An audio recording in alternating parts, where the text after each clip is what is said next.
Well, good day, peoples. Welcome back to a new positive podcast about Canada. So, on the National Post, we're becoming a globally recognized lesson in what not to do as a country, or as a democratic country. Let me say that as a democratic country, we should not do what Canada's doing. Is what they're saying. Anywho. Let's get into it. From the National Post. Written by Tristan Hopper. Thank you, Tristan Hopper, for this.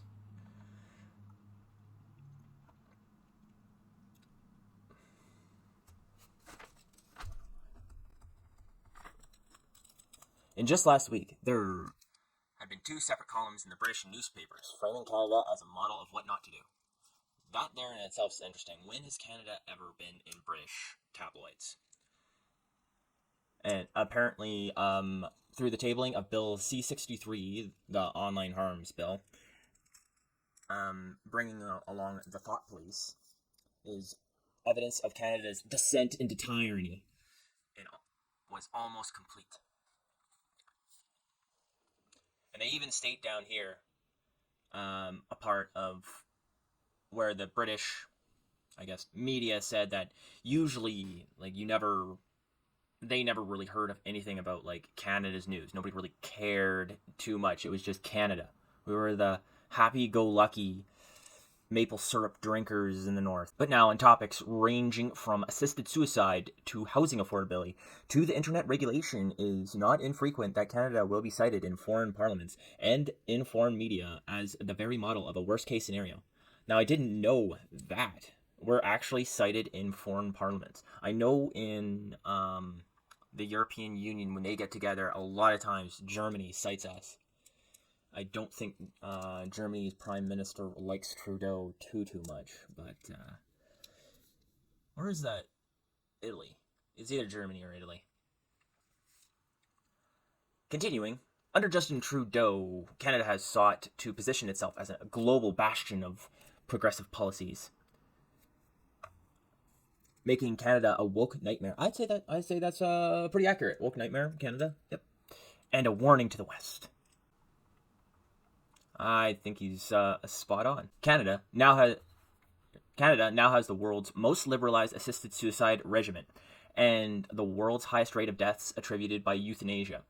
Canada is the first country to go all in on supervised consumption as a response to rising overdose rates. What do they call that now? Safe supply. But safe supply is awesome. Remember, we should protect people from getting bad drugs, not getting off drugs, according to our Prime Minister. And that's why you see Vancouver descending into madness. And in the last few years, Canada's rules governing transgender identity have been pushed even further than equivalent policies across much of Europe. As one example, Scottish First Minister Nicola Sturgeon has forced to resign last year, in part due to controversy with her government had allowed convicted bad people to secure transfer to women's prisons simply by self-identifying as female. Well, I'm glad we haven't descended into that madness yet. Oh, dang, okay. Apparently I'm wrong.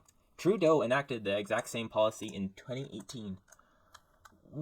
And with the same effect that it allowed fun-time offenders to transfer to women's bad fun-time offenders to transfer to women's prisons. Nevertheless, the issue has gone almost unremarked in Canadian discourse. That's crazy. I follow the news and I didn't know about that. That's nuts. Across the pond, they're calling us a woke nightmare, a social revolution, and the UK is currently studying a proposal to legalize doctor-assisted. Don't do it, UK. Don't you go the Canada route. And during parliamentary hearings, it has Canada that has presented as an example of what to avoid. Don't you do it, UK. You don't want to start down that route. They say, I would say that, lots of says there, eh? I would say that Canada is a warning sign for countries that legalize medical assistance in dying. Trudeau Lemons, a University of Toronto bioethicist, bioethicist, told a UK committee last June. The phrase warning to the world was also used in a recent profile on Canadian euthanasia published in the magazine Spiked. Rather than tackle the health and economic challenges Canadian society is facing, the government simply wants to kill us. Or wants us to kill ourselves. Yep, that's an easy solution there. That's not what they said here, but that's what I'm saying. Okie dokie. Former National Post columnist Jamil Javani, who just won an election as a Conservative MP, was last year featured in a Newsweek with his argument that Trudeau government attempts to regulate the internet should be studied by U.S. policymakers as a test case on how internet controls can erode free speech. Yes, Canada is the petri dish of test cases for all of these agendas, and see how well we're doing. So he says that we mistake taking free speech for granted, which is true. Through speaking on the Online Streaming Act, and we can go through Bill C-63 if you want at some other point in time. If you guys like and subscribe, definitely subscribe.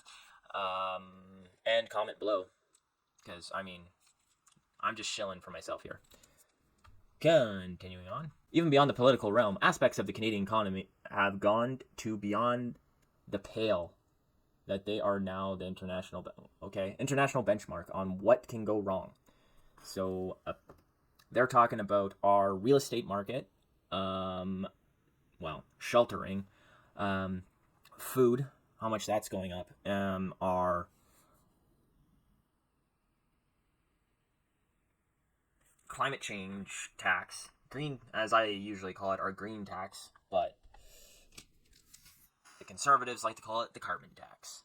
But the Liberals now call it the carbon rebate, that they say that we get more back than we actually put in, which doesn't, because they only take into account when we drive or like turn on the furnace and such, not when we buy food, when we buy apparel, when we buy anything that takes a truck to deliver it, or takes a factory that uses gas to build its stuff. It doesn't take any of that into account. But I'll go over that later as well. Moving on to the Online Harm Act. They say is suddenly garnering headlines across the rest of the Anglosphere. It's not because Canadian policies are inherently interesting to the wider world. Rather, it's because Bill C-63, just like any number of Trudeau policies before it, is proposing to do things that no Western democracy has yet proposed. Well, it's just been proposed. And judging by what happened with Bill C-11 with the other online bill, which saw Facebook pretty much back out of posting any media in Canada, this one is probably going to go through, unless the NDP vote with the Conservatives or the Bloc and the NDP. But who even knows if that's going to happen?